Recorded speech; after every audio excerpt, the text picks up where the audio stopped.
Hi guys, how are you? Good. How are you doing? I'm doing great. So first of all, I'm obsessed with this movie. Thank you. Just can't stop thinking about it.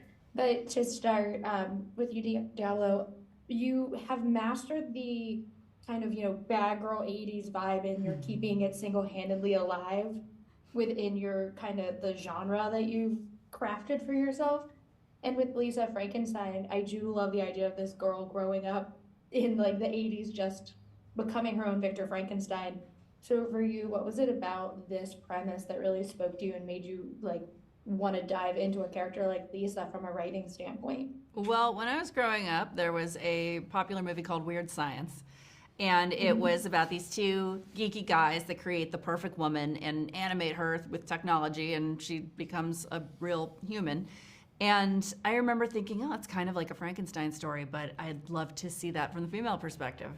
And so I just started thinking about this movie, and then one thing led to another. The next thing you know, I've got a Victorian corpse being reanimated with a tanning bed, and I'm like, this is great. And what I love that that's his lightning strike is just a tanning bed. Yeah. But Zelda, for you, this is also such a specific kind of feel and genre that is both nostalgic while also being very unique. When you're directing, is there anything that you do behind the camera to kind of make sure that that is always alive in every shot that you're doing? Tonal consistency is really important to me, and I think especially with comedy, that can be a hard thing to do because depending on the improv of the people that you're working with and things, sometimes it can go out of left field. But that was what was so fun about working on this is my job became about just kind of guiding them towards that creative energy going the direction the movie was already going.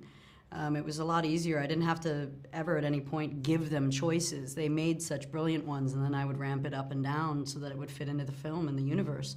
But it all started with what she put on the page. So much of that is why it looks the way it does and why it feels that way, because in reading it, it felt that way for me so viscerally. Yeah, and I do also really love how this movie plays with comedy and grief because I feel like a lot of the times we have completely separated these two ideas when that's not true at all. They shouldn't And be. no, they They're shouldn't be. very hand in hand. They so are, and I feel like especially with like me, when my father died, and when he was dying, I just kept laughing at things because it was just kind of how I found a way of coping. And I do love how the movie does that. Was that important for both of you to really make sure that that hand in hand came across it throughout the movie as a whole while still having these otherworldly elements?